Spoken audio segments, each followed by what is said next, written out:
In 1891, at the Reichenbach Falls, near Meiringen in Switzerland, Sherlock Holmes finally closed his account with Professor Moriarty, the most dangerous criminal of his generation.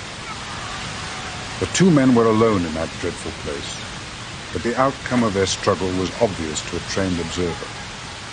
Holmes had achieved the destruction of his arch-enemy only at the cost of his own life.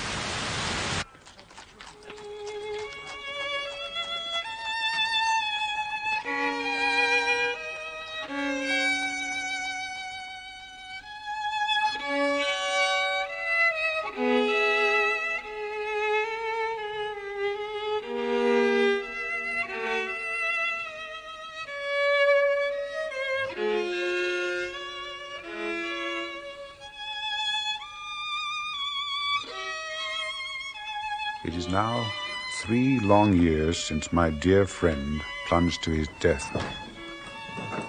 There, deep down under the swirling water, the infamous Professor Moriarty and the foremost champion of law of his generation will lie together for all time.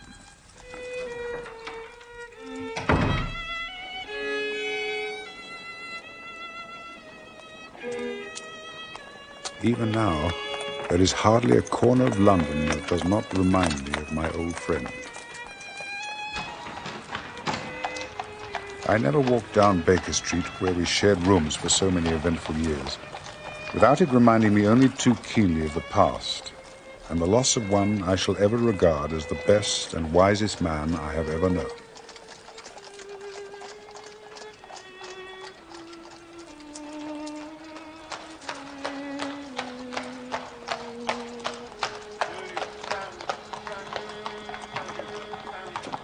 I retained a keen interest in criminal matters and supplemented my meager practice by working as a police surgeon. It was in the early spring of 1894 that I was called out early in the morning to an appointment in the West End. Morning, Constable. Morning, Doctor. Inspector Lestrade is waiting for you, first floor, sir. Thank you.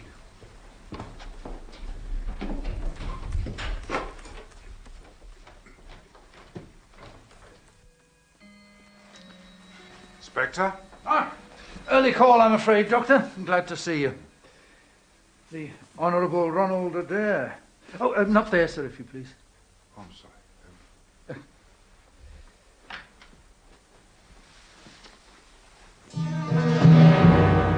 Age 23. A second son of the Earl and Countess of Maynooth. Father, governor of one of the Australian colonies. Mother in London for the winter. Son and daughter living in this house with her.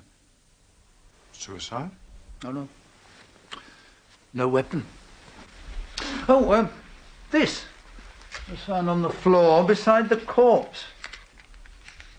That's one of those soft-nosed revolver bullets. Horrible things. Yes. Must have gone right through the poor fellow's head. It's unusual, isn't it, for a pistol to have such a velocity? More like a rifle. Yes. Well, it's murder then, Inspector. Oh, yes. Any idea who it was? No. It's early days yet, but this one looks to me as if it could turn out to be a bit of a puzzle. Well, presumably he was, sitting in that chair.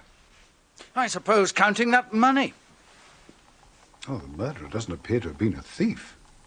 Adair had spent the evening playing cards at his club.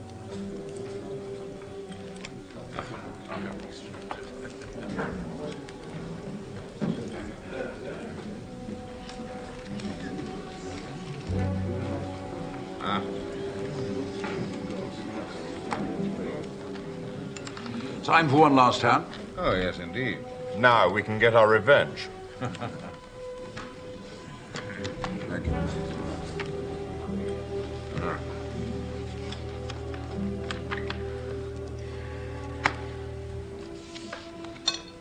Well, Ronald, what's the damage?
Ronald? Ronald?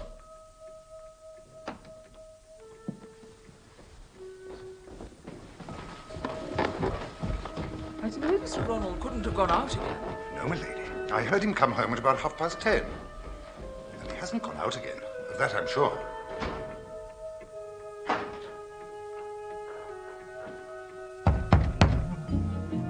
Mr. Ronald. Mr. Ronald, sir. Let's break it down, my lady.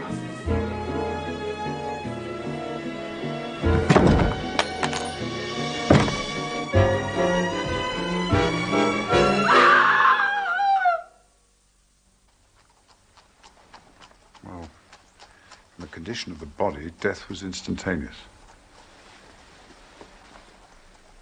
I suppose the murderer came in through the window. Well, the window was open. Strange part of the matter is there were no signs of any intruder. Nothing, inside or out. I wouldn't like to climb up here at night. Must have been a monkey. As you say, Doctor, an impossibility. Looks like the murderer had wings. Well, this sort of case sort of interested our old friend Mr. Sherlock Holmes. Yes, indeed. What a loss he is, Doctor. Oh, I didn't always approve of his methods, but he was the best amateur there was or ever likely to be. Well, there were times when he even got the better of me. All right, Inspector, if you arrange for our friend to be brought round to the mortuary, I'll conduct an autopsy this afternoon. Yes, indeed, Doctor. Well, see you at the inquest. Till then.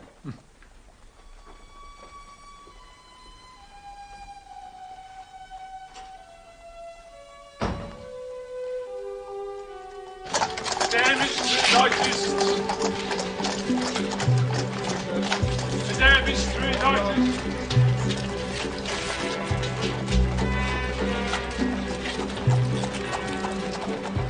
The damage to the notice.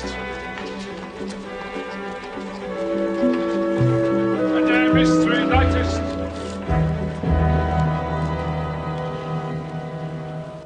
Dr. Watson, you are a police surgeon. Yes, sir. You examined the deceased, Ronald Francis Adair, who is the subject of this inquest, and later conducted a post-mortem on the corpse. I did, sir. Pray, what are your findings? Death occurred as the result of a bullet wound from a .45 revolver. Dr. Watson, I beg you to keep to fact. My business is to establish the facts of this case. I'm sorry, sir, I don't understand. You say that the bullet came from a .45 revolver. That is pure speculation on your part. It is not your business to start guessing at the type of weapon used. That is a subject for the police. I'm sorry, sir. Pray continue. Death occurred as the result of a wound from a soft-nosed lead bullet. The bullet penetrated the skull above the left eye, traversing the left frontal lobe, through the cerebellum, and then exited from the skull at the back of the head by the left occipital parietal suture. In your opinion, when did death take place? Well, it would have been instantaneous. Have you any idea how far this bullet had travelled before it entered the body? I cannot be sure, but it would certainly be more than 4 or 5 feet. Time of death? Death occurred between 10:30 and 11:30 post-meridian on the 20th of this month. Thank you, Dr. Watson. Ronald Adair and I were in the Harrow 11 together. He was a first-class bat, pretty effective leg spinner. A good sportsman, in fact. Absolutely first-class sportsman, sir. Straight as a die. One of the most popular fellows I know. Thank you, Mr. Murray.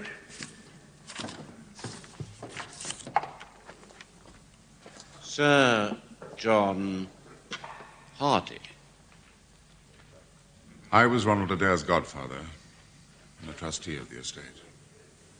Of course, the family is absolutely devastated by this appalling tragedy.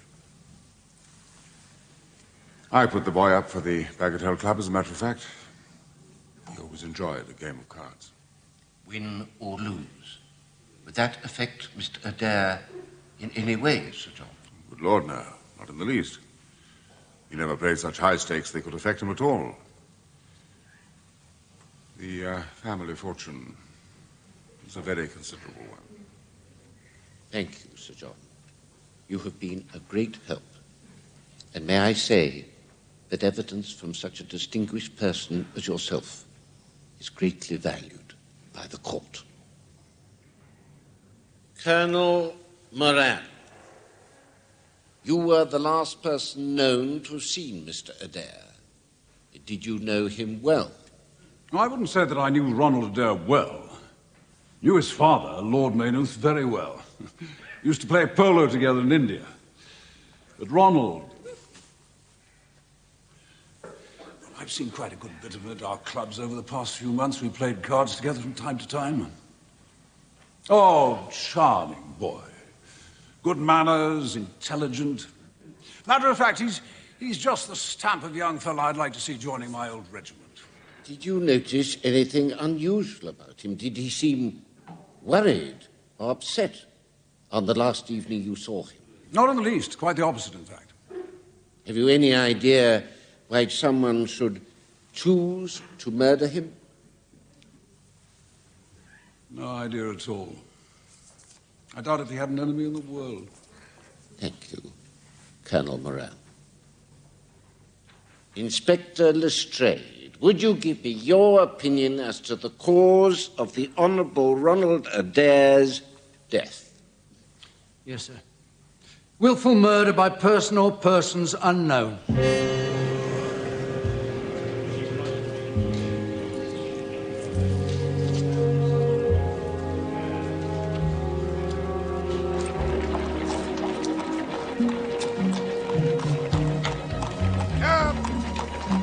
Willful murder by person or persons unknown. Wait, Cap. I'm sorry. They're not quick. Luke's Grove, Kensington, Industries, Cabbage.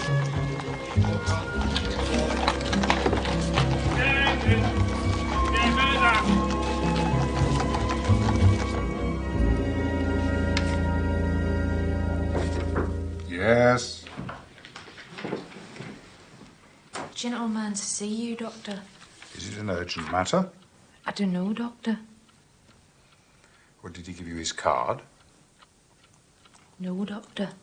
Ivy, if I've told you once, I've told you 100 times, my consulting hours are plainly displayed outside. Now, please... Oh, sir. Dr. Watson, is it? Yes, indeed, sir. You may go, Ivy. I am exceedingly busy, sir. Yeah, of course you are, Doctor. Of course you are a man of considerable responsibilities. But I heard you give your address to that cab driver outside the court, and I said to myself, I'll just hobble around and see that kind gentleman. See, I have a conscience. And tell him that if I was a little gruff in my manner, I meant no harm by it, and I'm much obliged to him for helping me pick up my books. You make too much of a trifle, sir. You should have spared yourself the journey. Now, if you'll excuse me... No great job, yes, sir. I am a neighbour of yours. You will find my little bookshop on the corner of Church Street. May I sit down? Very happy to see you. I'm sure, Doctor.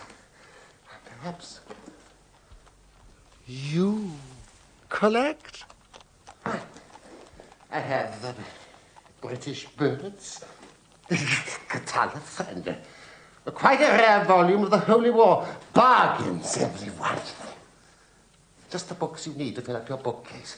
Give it a little weight. It does look a little untidy, does it not?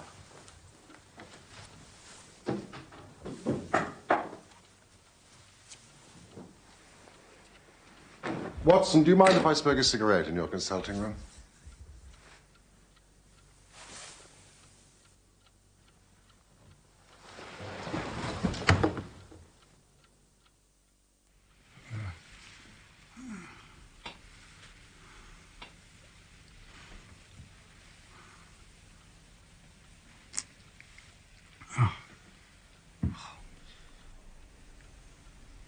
A thousand apologies, my dear Watson. I had no idea that you'd be so affected. Is it really you? Can it really be that you're alive? But are you really fit enough to discuss things?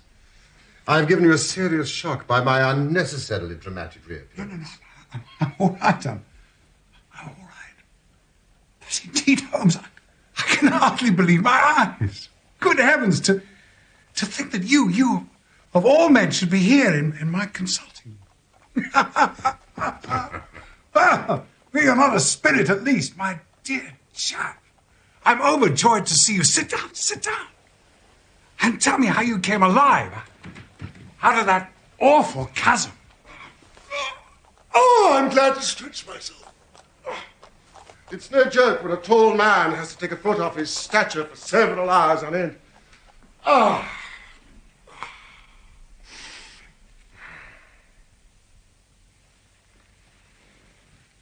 Oh, my dear fellow, we have a hard and dangerous night's work ahead of us. Perhaps it'd be better if I gave an account of the whole situation when that work is finished. No. I'm full of curiosity. I should much prefer to hear now. But you will come with me tonight. When you like, where you like. Ha! Ha! Watson. This is just like the old days. You might have a chance for a mouthful of dinner before we need go. Dinner, of course, but first, you must tell me everything. You sure you're all right? I'm fine. Well, then. About that chasm. I had no serious difficulty in getting out of it for the simple reason that I was never in it. You were never in it? No, Watson. I never was in it. The note that I left on the rock at the Reichenbach Falls was absolutely genuine.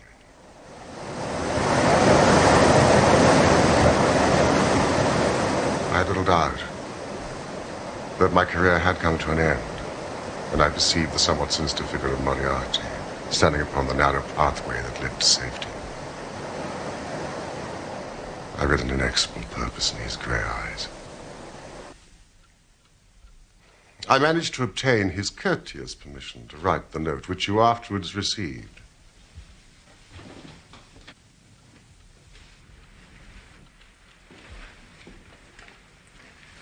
It has remained my most treasured possession. It was a few months later that I read with great interest your description of my death.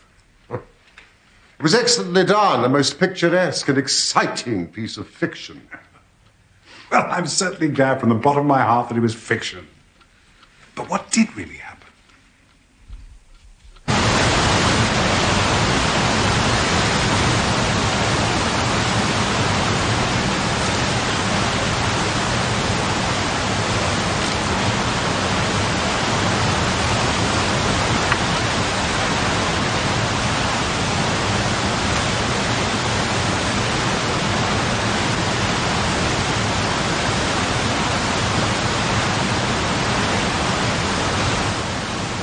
When I reached the ledge, I stood at bay.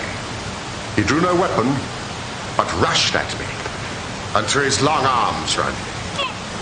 He knew that his game was up and was only anxious to revenge himself upon me. I have, however, some knowledge of Baritsu, or the Japanese system of wrestling, which has, on more than one occasion, been very useful to me. My God. But how did you get away from that place? It was not a pleasant business.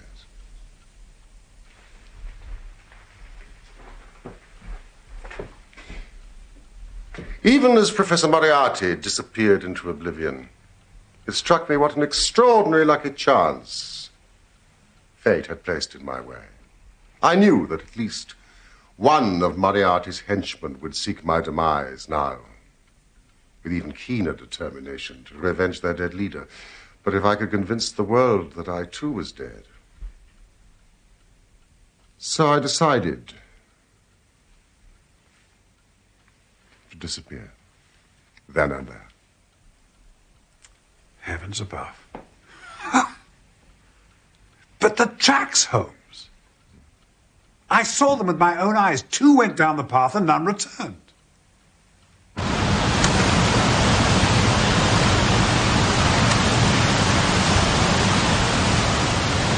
I'm not a fanciful person, Watson.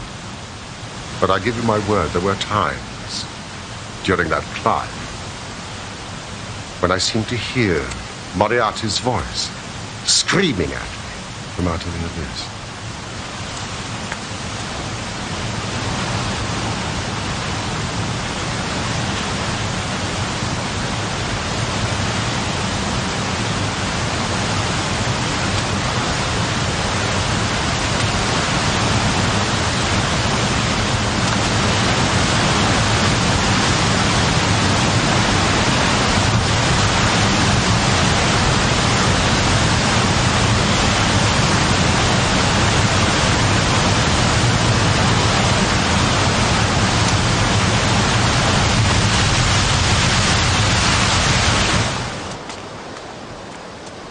At last I reached a place where I was able to remain unseen.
From my concealed place, I watched you and your followers investigating in the most sympathetic and inefficient manner the circumstances of my death.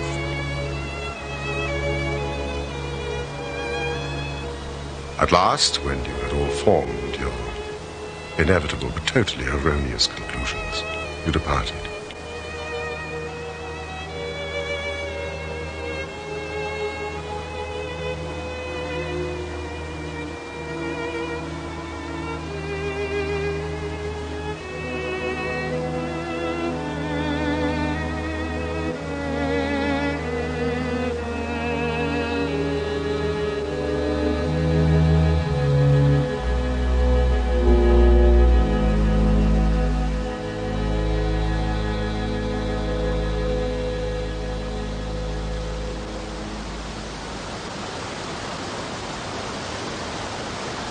It was time for me to be on my way.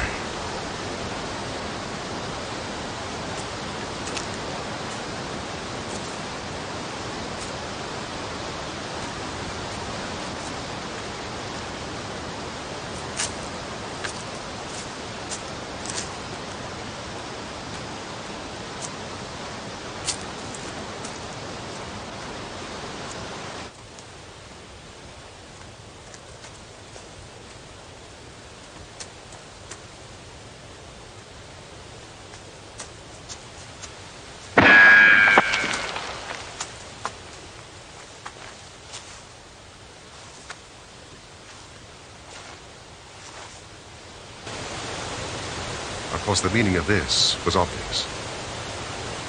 Moriarty had not been alone. A confederate, from a distance, had been witness to his friend's demise and my escape.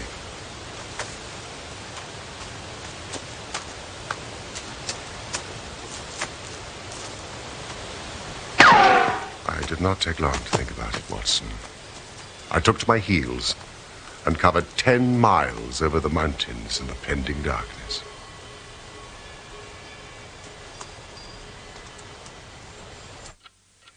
A week later, I found myself in Florence, with the certainty that no one in the world knew what had become of me. I had one confidant, my brother Mycroft. I had to confide in him in order to obtain the money I needed to live. Of course. I owe you many apologies, my dear Watson. But it was all important that it should be thought I was dead. And it is quite certain that you would not have written so convincing an account of my unhappy end had you yourself not thought that it was true. I have taken up my pen to write to you, but always I feared lest your affectionate regard might tempt you to some indiscretion which would betray my secret.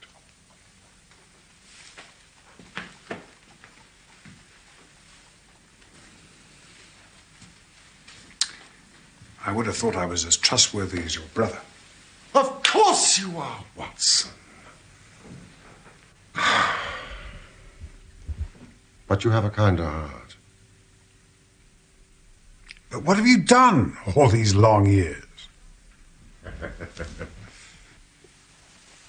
Well, you may have read of the remarkable explorations of a Norwegian called Sigurdsson.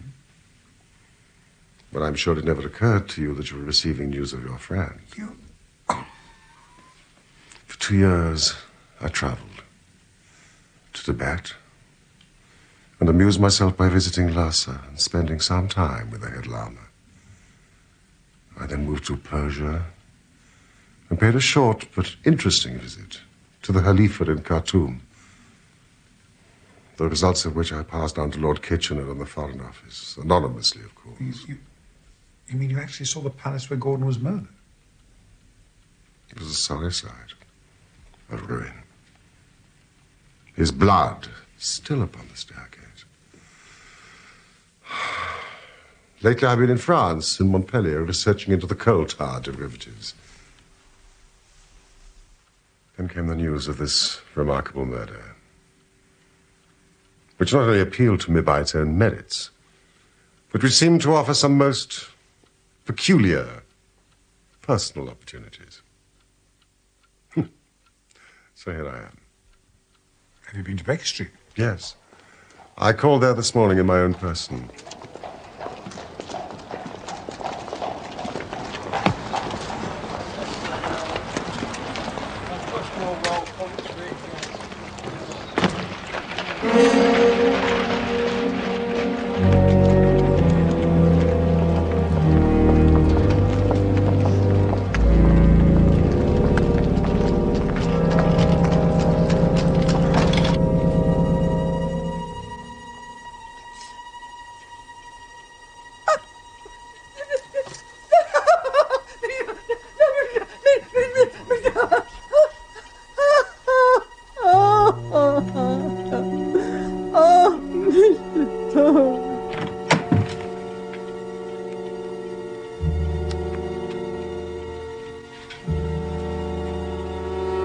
My craft had preserved my rooms and my papers exactly as they had always been.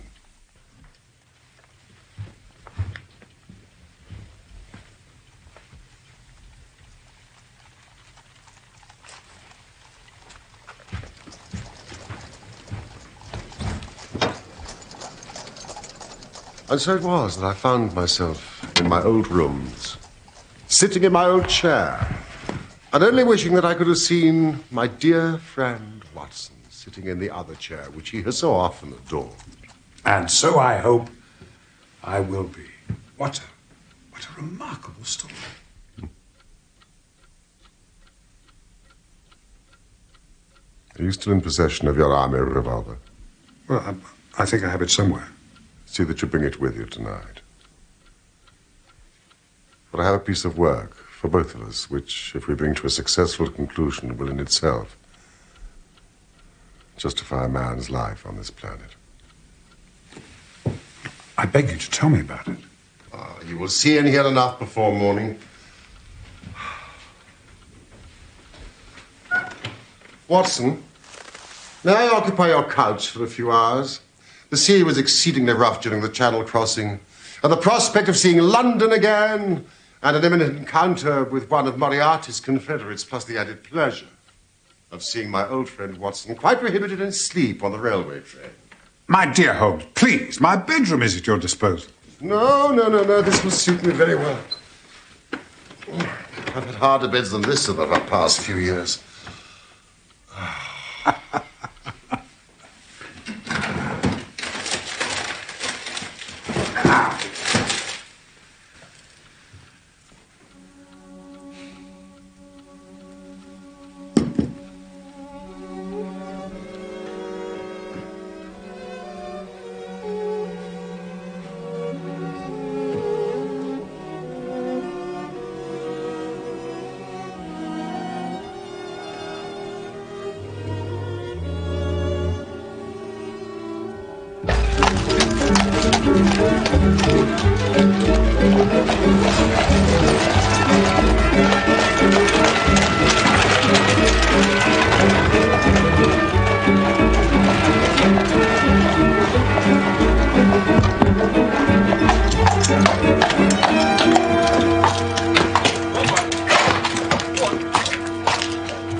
Do you know where we are? Surely that is Baker Street. Exactly. We're in the empty house opposite our old quarters. Why are we here? Because it commands such an excellent view of that picturesque pile. Might I trouble you, Watson, to be so kind as to draw a little nearer to the window, taking every precaution not to reveal yourself, and then to look into our old rooms? Let us see whether 3 years of absence have entirely taken away my power to surprise you.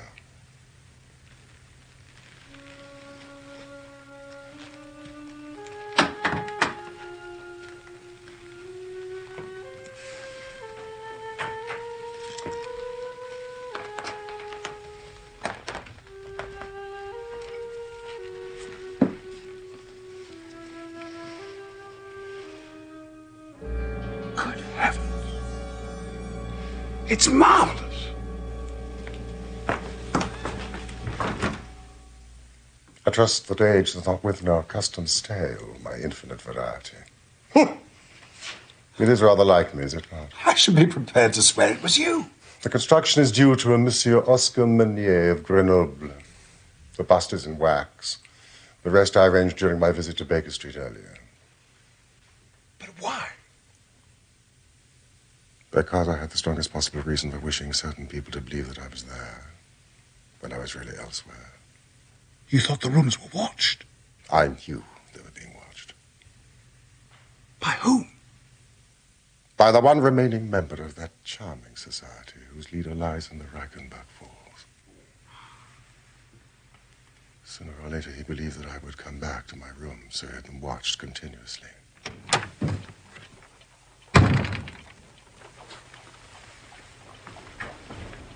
I was observed when I arrived this morning. I recognized the sentinel.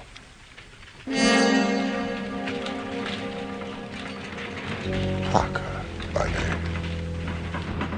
A garrotter by trade. And a remarkable exponent upon a Jewish heart.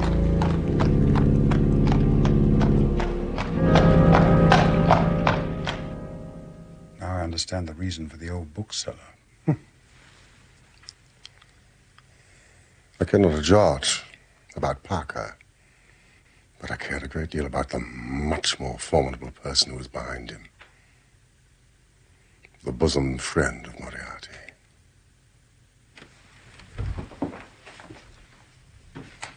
That is the man who is after me tonight. And let us hope that he is also the man who is totally unaware that we are after him.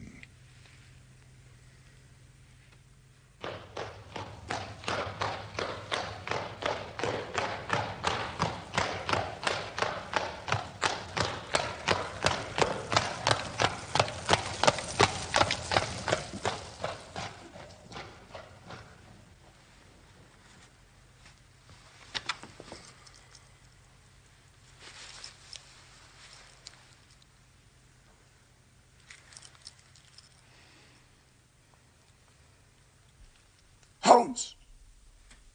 Look!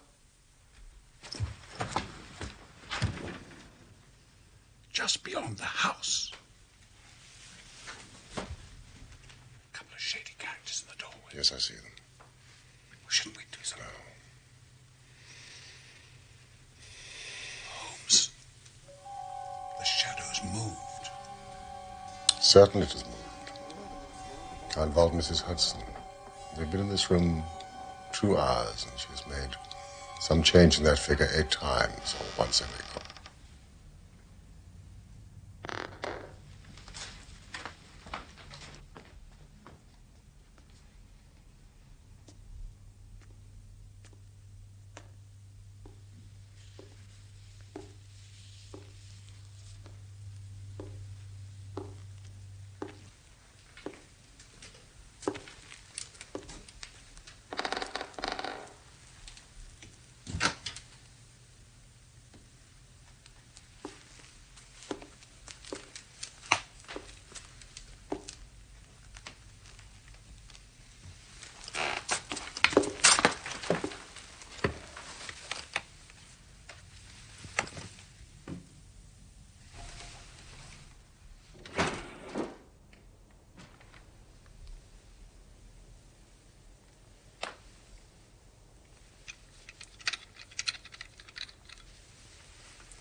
Mr. Holmes!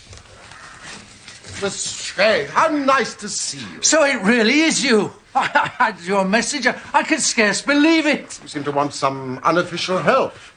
3 undetected murders in 1 year won't do, you know. Holmes, I know this man. Of course you do, Watson. So does the inspector. Colonel Sebastian Moran. Once of Her Majesty's Indian Army and the best heavy game shot our Eastern Empire has ever produced. I believe I'm correct, Colonel, in saying that your bag of tigers still remains unrivaled. I wonder that my simple stratagem could deceive so old a shikari.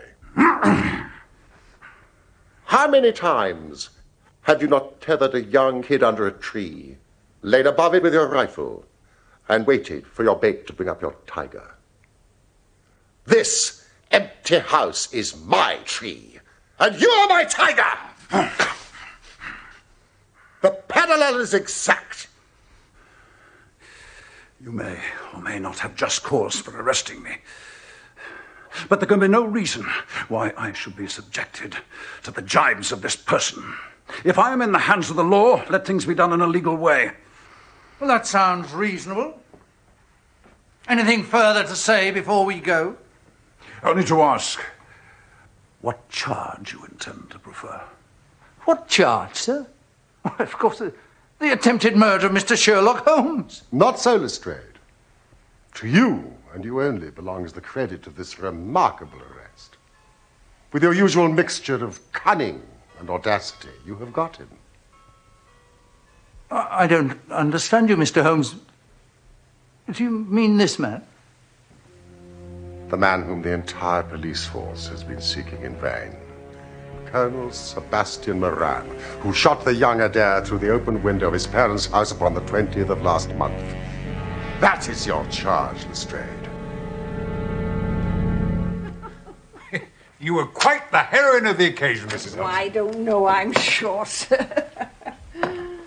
I hope you observed all precautions. Oh, yes, sir. I went with it on my knees, just exactly as you told me. And a good crick in my back to prove it.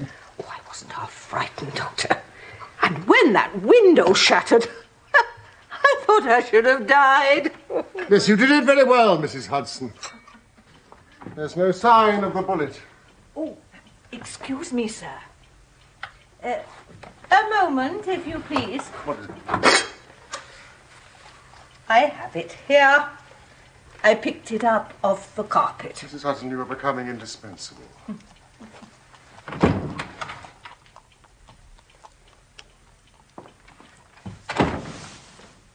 A soft revolver bullet. As you perceive, there's genius in that.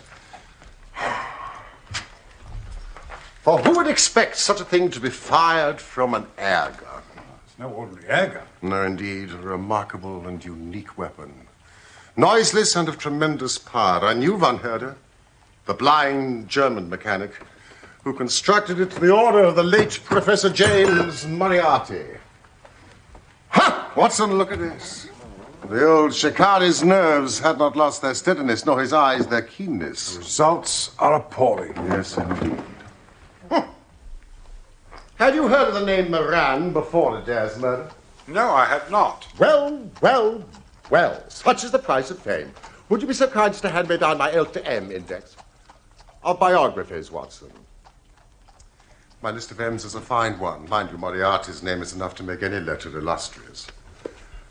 I seem to remember Morgan, the poisoner. Merridew of abominable memory. And there was Matthews, who knocked out my left canine in Charing Cross Station. There is our friend of last night. Moran, Sebastian, Colonel, son of Sir Augustus Moran, once British Minister to Persia, educated at Eton, Oxford, blah, blah, blah, blah. Served in Jawaki campaign, Afghan campaign, Sherpa Col, mentioned in dispatches. The second most dangerous man in London. This is astonishing, Holmes. This is the career of an honourable soldier. It's true. Up to a certain point, he did well. You know, there are some trees, Watson, which grow to a certain height and then suddenly develop some unsightly eccentricity. You will often find it in humans. Whatever the cause, Moran began to go wrong. Without an open scandal, he still made India too hot to hold him. He retired, came back to London, where again he acquired an evil name. It was about this time that he was sought out by Professor Moriarty. When we were in Switzerland, Watson, Moran followed us with Moriarty, and it was undoubtedly he who gave me those evil 5 minutes above the Reichenbach Falls. Oh, now I can understand why you disappeared. With a fellow like this, free in London, your life would not have been worth living. All I could do was wait and watch the criminal news, knowing that if I was patient, sooner or later he would make a mistake. When I heard of the murder of Ronald Adair, I knew that at last my chance had come. Knowing what I did, was it not certain that Colonel Moran had done it? He played cards with the lad, followed him home from his club, and shot him through the open window from the rooftop opposite. Watson, does anything else remain for me to explain? Yes. You have not made clear what was Moran's motive in murdering the Honourable Ronald Adair. There we move into the realms of conjecture. Each may form his own hypothesis upon the present evidence, and yours is as likely to be correct as mine. Watson, have you formed one? I think so. Let me hear. But it's not difficult to explain the facts. There must have been a considerable amount of money involved, and Moran had undoubtedly played foul. I think that Adair had discovered that he was cheating. Splendid. Very likely he spoke to him privately and threatened to expose him, Moran, unless he voluntarily resigned membership of his club and promised not to play again. Watson, this is excellent. Now, exclusion from his club would mean ruin to Moran, who lived by his ill-gotten card gains. Therefore, he murdered Adair. Will it pass? I think, without doubt, that you have hit upon the truth. Anyway, it'll be verified or disproved at the trial. Meanwhile, come what may, Colonel Moran will trouble us no more. And the famous air gun of von Herder will embellish the Scotland Yard Museum. Come in.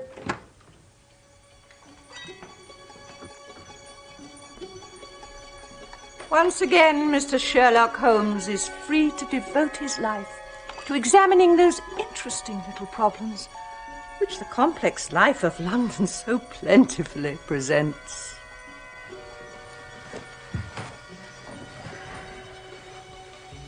Mr. Sherlock Holmes.